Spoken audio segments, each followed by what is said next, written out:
What if the betrayal that broke you was the very path God designed to bless you?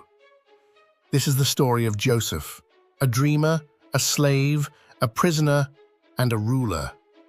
A man whose life proves that God's plan cannot be stopped by jealousy, injustice, or even the cruelty of those closest to you. It begins in the land of Canaan, where an old man named Jacob loved one son above the rest. Genesis tells us, Israel loved Joseph more than any of his other sons, and he made him a richly ornamented robe. That coat, vibrant, beautiful, became a symbol of favor. But to Joseph's brothers, it was a symbol of everything they resented. And when they saw it, they could not speak a kind word to him. Then came the dreams. Joseph stood before his brothers and said, "Listen to this dream I had. We were binding sheaves in the field, and your sheaves bowed down to mine." His brothers' jealousy turned to hatred. "Do you intend to reign over us?" they demanded. And they hated him all the more. One day, far from their father's protection, the brothers seized their moment. They stripped Joseph of his robe, threw him into an empty pit, and sold him to a caravan of merchants for 20 pieces of silver.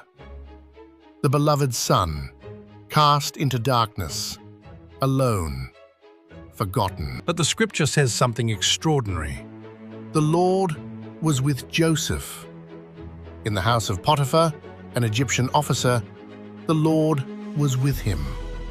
Falsely accused and thrown into prison, the Lord was with him.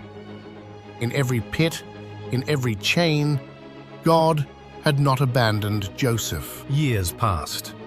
And then Pharaoh himself was troubled by dreams no one could explain. Joseph was summoned from the dungeon, and when Pharaoh said, "I have heard you can interpret dreams," Joseph answered with words that revealed the heart of his faith.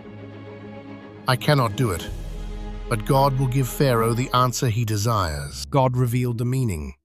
7 years of abundance, followed by 7 years of devastating famine.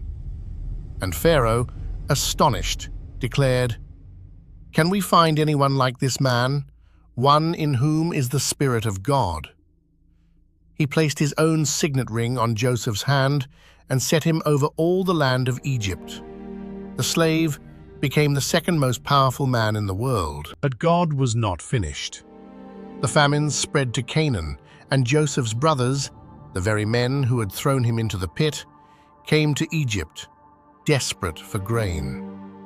They bowed before the ruler, not knowing it was the brother they had betrayed. When Joseph finally revealed himself, he wept so loudly that the Egyptians heard him. And then he spoke the words that echo across the ages. "You intended to harm me, but God intended it for good, to accomplish what is now being done, the saving of many lives." Every pit, every prison, every broken promise, it was all part of God's sovereign design.